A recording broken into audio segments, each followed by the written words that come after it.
little warning. You know, like, I was on. Sorry, I was on mute. I was on mute. Didn't realize I was on mute. So that's really funny. We were mid-conversation and boom, here comes the intro video. We got to 3 minutes and I said 30 seconds. And then I was like, all right, going live. And I was on mute. Sorry.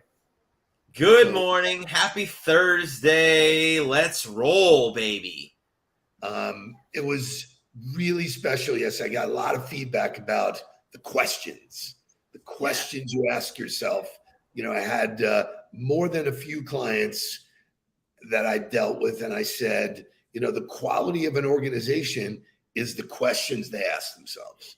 You know, that's what real culture is, like really testing. Are we doing the right thing? Could we do this better? That, you know, perspective, all that kind of stuff. So I thought, you know, on the fly, your answers were fantastic. Yeah, thanks. I appreciate that. I'm excited to flip the script for you today and get to put you in the hot seat and ask you some difficult questions. But yesterday was awesome. I mean, yesterday the huddle was great.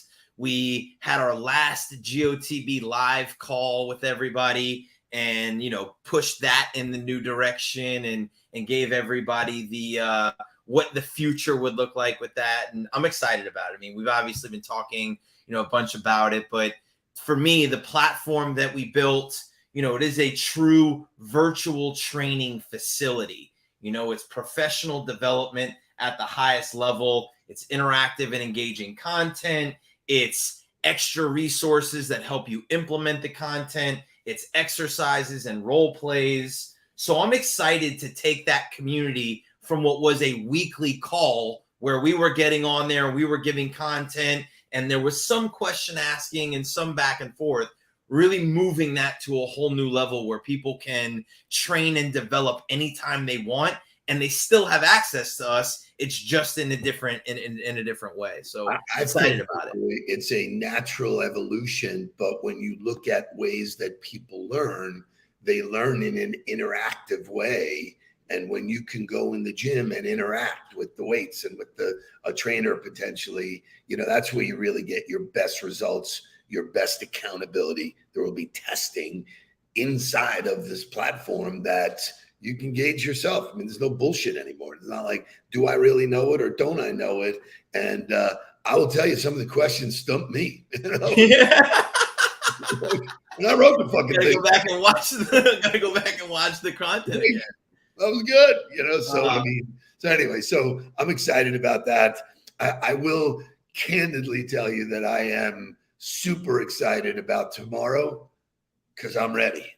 Yeah, we're ready to put the stops on until the end of the year, and we're gonna talk a little bit about it. But it's crazy, like, you know, we the show is a commitment, doing it daily and being here and being energized and trying to show up the way we need to show up every day is a commitment. So it's nice looking at the next 2 weeks knowing, all right, there's no huddle. I'm not working. It's just no huddle, you know? Like, you know, so it's interesting because, you know, people have been asking me questions. They always do. Hey, you got a few minutes for me to pick your brain? I'm like, you can't pick my brain. I don't want you to pick my brain. Happy to share my perspective, though. Right. I'll give you some experience sharing, but a lot of the questions are, you know, wins and losses and whatever. For me, it's always been about, if I gave it everything I had, that's all there was. Right. I can't control winning and losing. I just compete against myself. And so I know that tomorrow is the finish line. And I'm blasting through it. I gave everything I had this year. And this time coming up of nothingness, we actually talked about going away.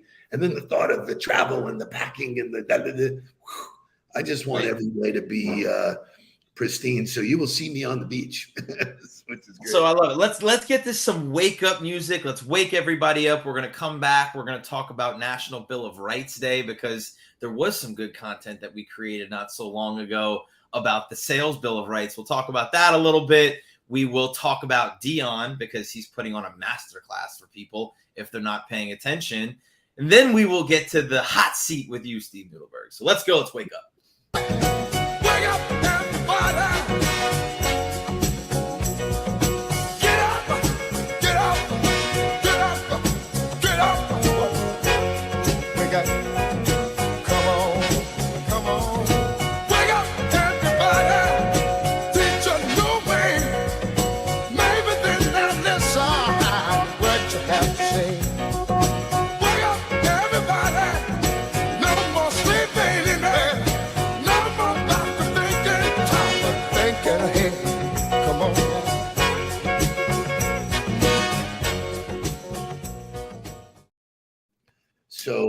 Leslie Gusky missed yesterday, and somehow he made it religious. What is the Mossad? The Mossad. And I want to be part of the Mossad. So today is Bill of Rights Day. And so this is a good little throwback on a Throwback Thursday to the Bill of Rights of Sales that we created not so long ago. And I just, to me, the point of this document, or the point of all of the Bill of Rights, is to have, and we've talked about your word of the year, but to have your anchors, or to have your borders, or to have your guardrails, or to have your pillars that keep you moving in the right direction. So we created this not so long ago, which is off of our trainings, but be the CEO of your life, who you are matters, show up differently, preparation is mandatory, ask, don't pitch, 5 basic pillars to a philosophy in business development. So content like this is stuff that will be housed on the GOTV platform that you'll have access to at any time. There'll be more trainings around this and how to implement that. But I forgot that I wrote some good stuff. I'm not sure that you wrote that. I did write that. I know that for sure, actually. Well, we had a Bill of Rights. Shay, defend me. Technically, timeout. Technically, you wrote it? Yeah. Technically, we had it. Mark spruced it up a little bit, added his little dust to it, and now we have it. Let's call it what it is. Let's call it what it is. In the vault. The magic fairy dust. It was in the vault. And here's where it came from, is because, people think that because you're in sales, you have to put up with prospects bullshit. So I said, we have a Bill of Rights. Like when we sign a client or when we talk to a client about working together, here's how it goes, man. You have to be responsive. That's your responsibility. If you're not responsive, we can't do our work. So my Bill of Rights was like, I just want to let you know what it's like working with us. We'll work 24 hours a day, but when we're on task, you better be there with us. It's not we can't perform and do it all ourselves. So the mindset behind that, and then you took it to, obviously, where our business went in terms of coaching and personal and the things you can control. So Bill of Rights is a control the controllables, starting with, you're the CEO, man, make the decision and live with it. You got to be in control of it. So that's a great segue into the next segment. We've talked about Dion. We've talked about, the way he put on a masterclass for people in leadership with that initial team meeting, but he's doing something else that speaks to talent, that speaks to attracting people to your organization. Shay, show me the video. I know you heard. You coming. You should have seen by now. Coming. Yeah, they talking about it. We coming. They doubting us. We coming. They saying. We coming. They think it's a game. We coming. I don't give a damn what they say. You best believe. We coming. And guess what? It ain't hard to find.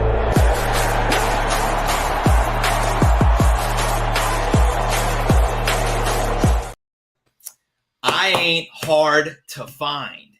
And so if you're paying attention to his content, right, what he's doing is he's not selling the program. He's not promoting the program. He's not marketing and telling everybody that they need to come to be a Buffalo. All he's doing is creating access to the program. He's showing people around the city. He's walking them into restaurants and talking about the food there. He's going into the building. He's showing them the facilities, the training room, the locker room, talking about what they're going to do in the weight room. He's introducing them to people that are involved with the program. He is creating access to the program and saying, this isn't for everybody, but if you think it might be for you, guess what? You know exactly how to get to me. For all of the organizations that complain about, we can't find good talent, we can't get good people, you attract good people. You have the ability to pull the people you want into the game, and he's doing that every single day. So I think he validated our strategy, my strategy. Then I taught you the strategy. We teach other people. It's all about awareness and attention. That's what we're looking for. How many times over the course of the last year or two did you mention the Colorado Buffaloes? Right. Never. 0 times. They were absolutely irrelevant. Correct. What he did was create relevance. The right people will show up. I love our client in Houston, Brendan Neef, who, by the way, he does want to meet Tony. Great. He's in Houston. So, and they have their high school or something that they played at together. But he told me yesterday, he goes, wow, this LinkedIn thing really works. I'm recruiting. I've recruited 2 significant people. I said, no shit, Sherlock. That's what I'm doing. I said, if you're not out there, they don't know you. They're not aware of you. The more people become aware of you, the more they can at least consider it, and you can consider them. That to me is the movement. It's no longer away from, hey, come to Colorado, come to Colorado, come to Colorado. That's not the pitch. The pitch is, I'm here and I am hard to vibe. Thank you. It's not a pitch. So that to me is where people struggle. Like a lot of people, they get in and okay, I can talk about myself, talk about my personal life. But then when they go to talk about their business, they immediately go into commercial mode. Like I need to be the used car salesman pitching the lowest price and creating this advertisement through my content. Lori says he's creating a buzz and a brand of coolness. He's just being who he is and talking about how they're going to do what they do at Colorado. He's not talking about being the best program. He's not talking about being the cheapest program. He's not talking about having the best facilities. He's saying, here's what we have, here's how we do it, and here's why we do it. So if you figure out a way to talk about your business that way, you're not pitching or selling anybody anything. You're just educating everybody about what you do, how you do it, and why you do it. I think the most important thing he said when he was walking and talking, he goes, I don't care what they say. Right. Adapt us. Right. Don't care. Doesn't matter. We can talk about how cool he is and how he's using social media, whatever. He is building something. You can already feel the momentum. He may not win the first year there, but God, I'm telling you, he's going to have a program. Now, here's the interesting thing. There are some celebrities who have come out and said, you abandoned Jackson State. Right? And I say such bullshit because every athlete goes for the payday, man. So come on, man. Like, how could you? Shaq was one of those people, by the way, who said, you're abandoning Jackson State. Come on. He did a great job there. It was time for him to step up and do it in a bigger stage. That's the thing. I think that you can make that statement and say you left Jackson State and you had sold us on this. You were going to make HBCUs equal to Division I, and you were going to do all of these things. You were on this mission, so you could have that conversation, but you can't have that conversation and ignore all of the improvement he created there. You can't say that he got there, did his thing, and left. He created institutional change at that place that they will forever benefit from. So he created movement there. It's not his place to stay there forever. Nobody says you have to be at that place forever. He created impact, and now it was time for him to create impact somewhere else. You can feel how you want about it, but you can't deny the fact that he created significant change at that place. You called it a masterclass. You really need to focus and pay attention. The clues are everywhere. That guy is just an absolute artist. Just follow. Just look at what he's doing and say, how do I do this for myself? Rip off and duplicate, right? Like, look at what he's doing and say, how do I take that and apply that to help me be successful? I ask the question to people all the time. I go, how many people know you? And they're like trying to calculate in their head. And I go, only one answer. Not enough. Not enough. It's always not enough, right? Can always be more. I always wanted to be like, oh, I know that guy. Oh, I know them. Oh, the Nudelbergs, I know them. Yeah, that's winning. That's the new marketing. So great stuff. All right, well, it's time for you to get in the hot seat. Let's go to some Christmas music as we move towards the end of this week and further ourselves into the holiday season. So we got some Christmas music, and then we're coming at you with the tough questions.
So good, right? Like Michelle says it. I've heard Stevie sing this song. Now it's officially Christmas. Amen to that, right? We're 10 days away or whatever it is. It's officially Christmas time. Here's my girl. It's a two Steve show, baby. And I will tell you this: as a kid, I hated the name Stevie, but when people call it now, I know it's affectionate. So Shay, I should have thought of this before so that we could have executed on this, but we should have like some music right now. It should be like the Who Wants to Be a Millionaire music, you know, like you're officially in the hot seat, you know, like let's go. Right.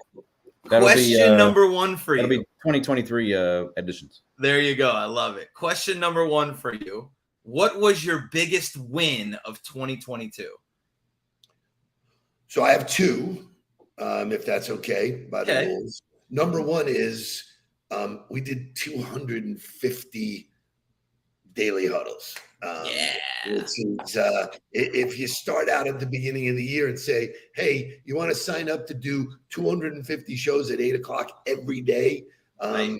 Not a lot of people would do that. So, I don't think anybody would actually like not get paid for it. Which is why tomorrow is like, but I think most importantly, and this is a lesson as a leader, I paved the way, got the obstacles out of the way, and let go to let you become the leader you need to be. And that was a very difficult thing this year because you had a vision. We talked about it. We had to fund that vision. And I just kind of let you go. I didn't really step on it. I didn't, step on your garden. And the results are fantastic. And I'm super proud. And I'm excited for the role I'm going to play in that. But that's a win. Letting go is a win. Oh, that's a big round of applause for you for that. That's awesome. Those are two solid wins. And I did not see either one of those coming. But the Huddle one is really good too. I think, I think we just do. And we get caught up in the doing all the time. We don't really take a second to look back and go, wow, it's a lot of content, a lot of shows. And it's like a lot of conversation.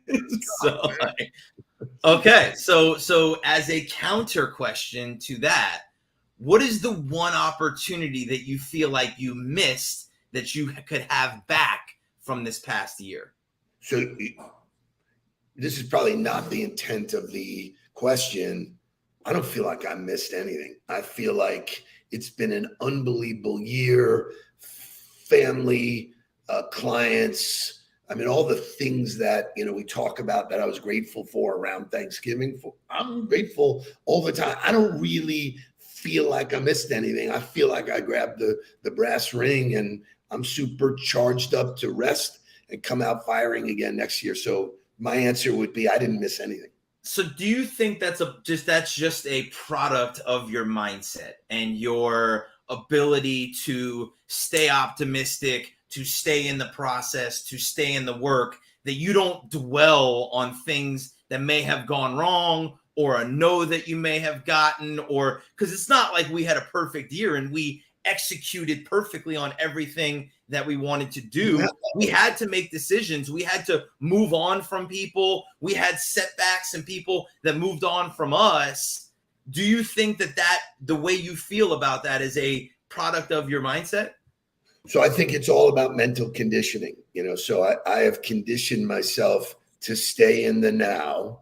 I've conditioned myself to look at all the positives, and that's where I live. I don't live in the, coulda, shoulda, woulda stuff, because I didn't. Yeah. If it was that important, I've trained myself to do it. So that's why I say I don't feel like I missed anything. I don't feel like I missed any opportunities. In fact, I think we took too many opportunities. So right. I think, my focus for 2023, which when we had that strategy meeting and you both said to me, actually all three of you said to me, that was like the best meeting we ever had, is I said, we are going to shred just like a spaceship. Let's go of the cargo to go further. We shed it, man. We're going to be lean, mean, and we're getting places. Shay, there's no way we're stopping it on time today. So give me overtime right now. Yeah, love it. And we'll go to overtime.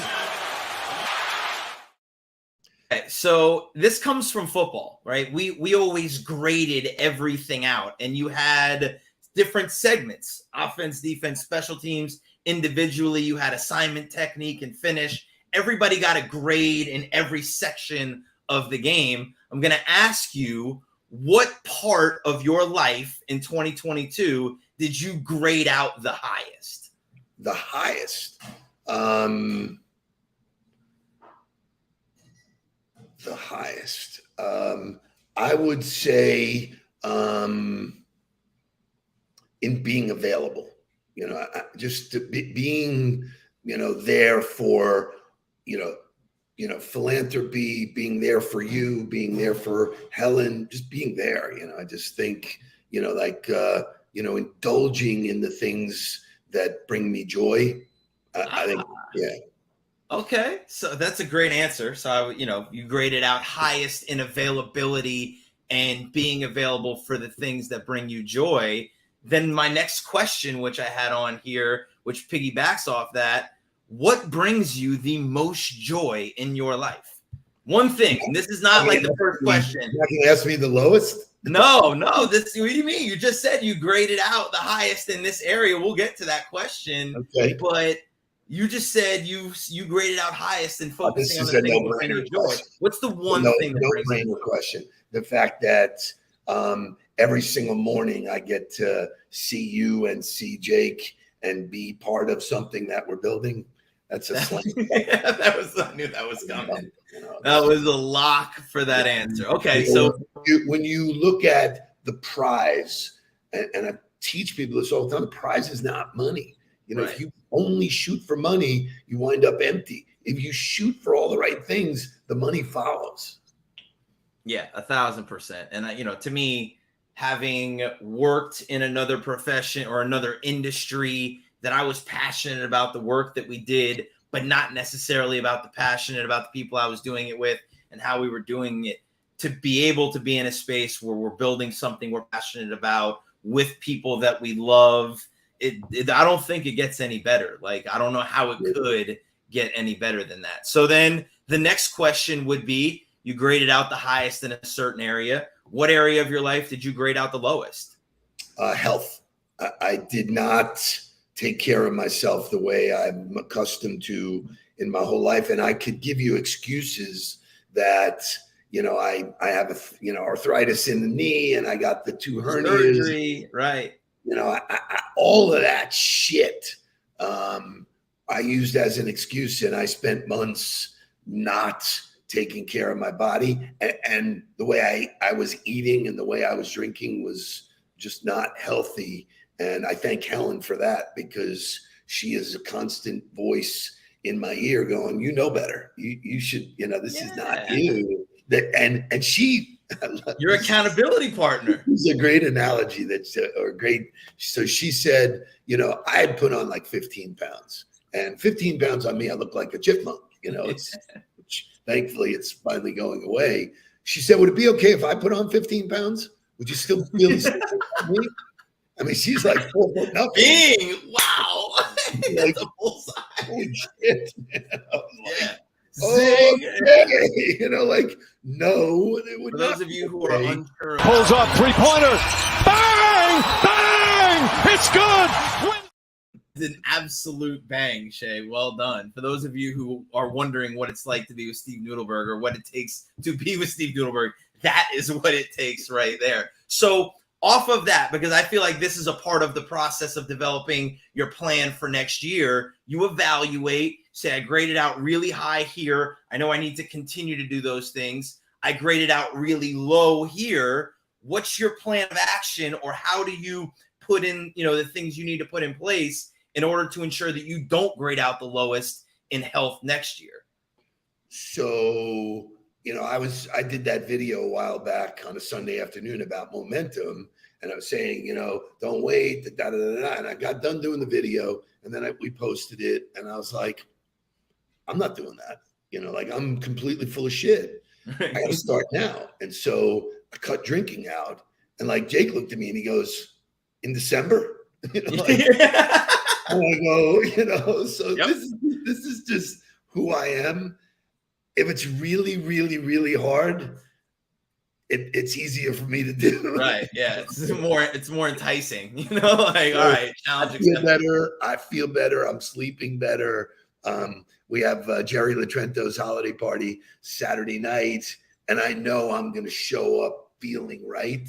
And so Dion said this, man, you feel good, you play good, you get paid good, man. So, it's, I have an unbelievable meme video that Jake sent me about David Goggins yesterday that actually had both of us.